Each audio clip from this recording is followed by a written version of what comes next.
change is accelerating, right? It's not slowing down. So you have to get clear on the opportunity and the cost and or consequences of either action or inaction. One of the things that we did was we used a philosophy that work is a thing you do, not a place you go. It's just simply about using technology in a way to enable your strategy. We now live in a world where data is now everything in terms of us using it to make more profit. And I think every business should be using data. If you're not using data, you're falling behind. The thing that actually drove people to change was when they had something worth fighting for. If you are wondering how to change, go find that.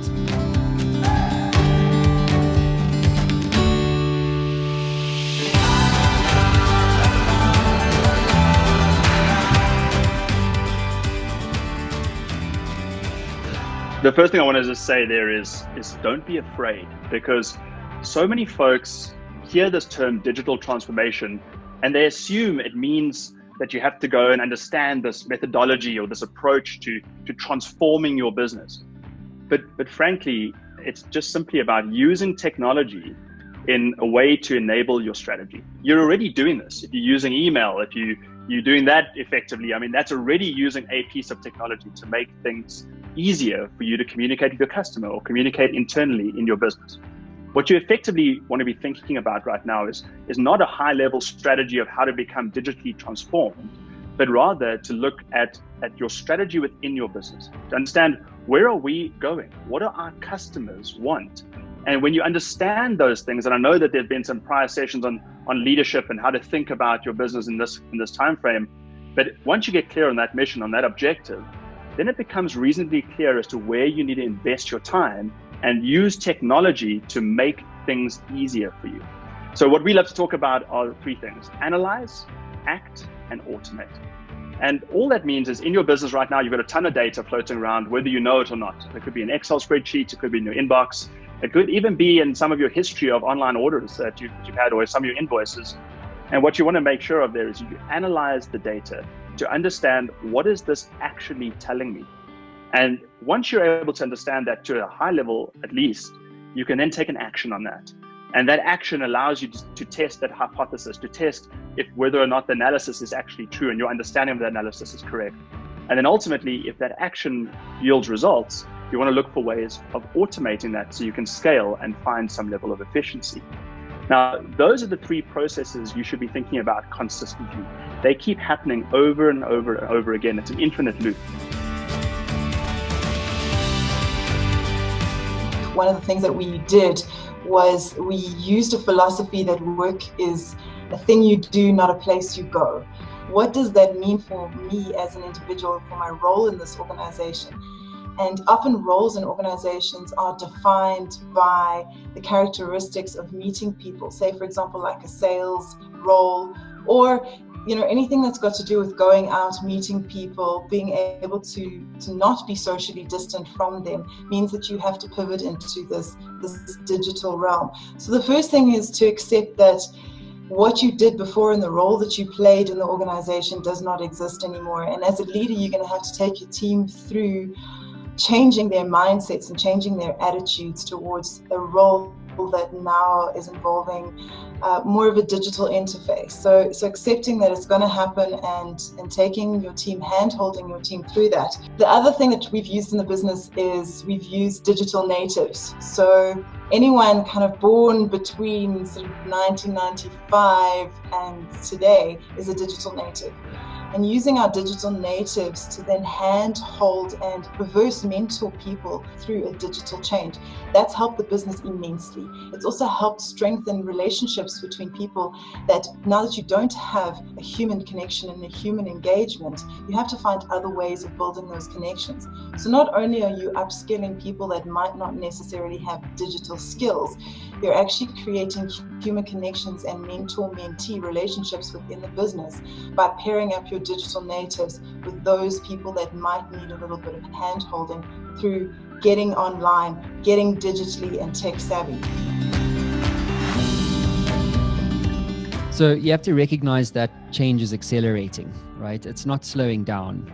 So you have to get clear on the opportunity and the cost and or consequences of either action or inaction. So as an example, if you recognize that B2B events, a lot of events, face-to-face events have all been canceled, right? So what would the opportunity of a Howler be, right? So Howler do event ticketing. So that entire business has had to pivot. They didn't have the choice. The opportunity was then, okay, well, what do we do about virtual events? Because that is the only move, right?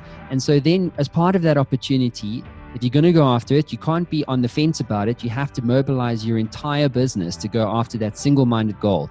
And so as part of that exercise, you need to be looking at the cost and then the consequences of your action. Because remembering, pivoting a business, the bigger you get, the harder it gets. The bigger the ship, the slower it turns. So you have to be very, very clear around what that opportunity is. And then once you do that, you need to be executing as hard as possible in order to ensure that you can access and activate the opportunity that you want.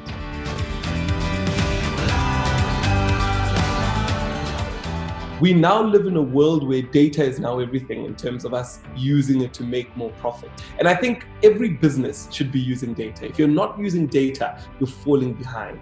And what do I mean by data? We mean everything. Basically the collection of information. We want to know where your customer stays, what your customer thinks, what your customer is viewing, what your customer is interacting with, what your customer is displeased about, what's going to cause your customer. Because we live in a world where data means everything. I'll give you a classic example. If you send out an email back in the day, you'd send out an email and you'd have to wait for the person to receive your email or respond to your email. Today, with the data we have, you can send out an email to your customer base and have a look at where your customers are spending most of their time on your email. So your email could speak about different products, and you'd sort of look what your customer clicked on that email, what product engaged them for longer, what video they watched, how long they watched the video. And based on the information, you can then know exactly what your customer is feeling, what your customer is interested in, and use that information to retarget or remarket exactly what your customer wants, because now you have a feel in real time of what your customer actually needs.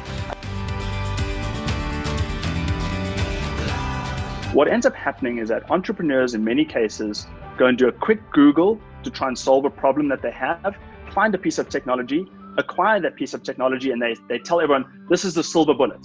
But there is no killer app. There's no one thing that's going to solve everything for you. Very important not to believe that, because it's absolutely false hope. The second thing that happens is that once they go and acquire these pieces of technology, they begin a project. They start pouring themselves into this project where they go, once this new app is here, once the new e-commerce site is up, once the new website is deployed, everything will be better. You put so much effort and energy into that, but actually you're just delaying that proof point of whether or not it's actually going to work. So don't put tons of effort and money and time into something until you've proven whether or not it can actually yield dividends.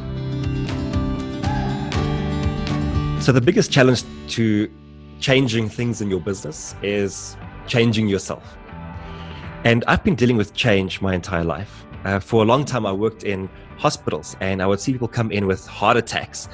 And we always saw two different roads of recovery. The one patient would, as soon as humanly possible, say, please take me outside for a smoke. And what was interesting is that even though their lifestyle probably contributed to the heart attack, they were unwilling to change. And then some people would come in and overnight overhaul their entire life, their lifestyle, the relationships they had, the way they exercised, all of it.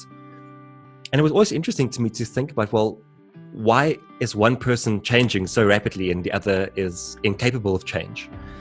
And I saw the same pattern repeat itself in my coaching practice, where people would pay a lot of money to come for coaching. So there was some sort of a catalyst, and some would do things that progressed their careers or they changed their behaviors, and others would pay all the money, sit in the coaching sessions, but do nothing. And what I realized was it wasn't the catalyst that provided change. And as cliche as this might sound, the thing that actually drove people to change was when they had something worth fighting for. And so if you are wondering how to change, go find that.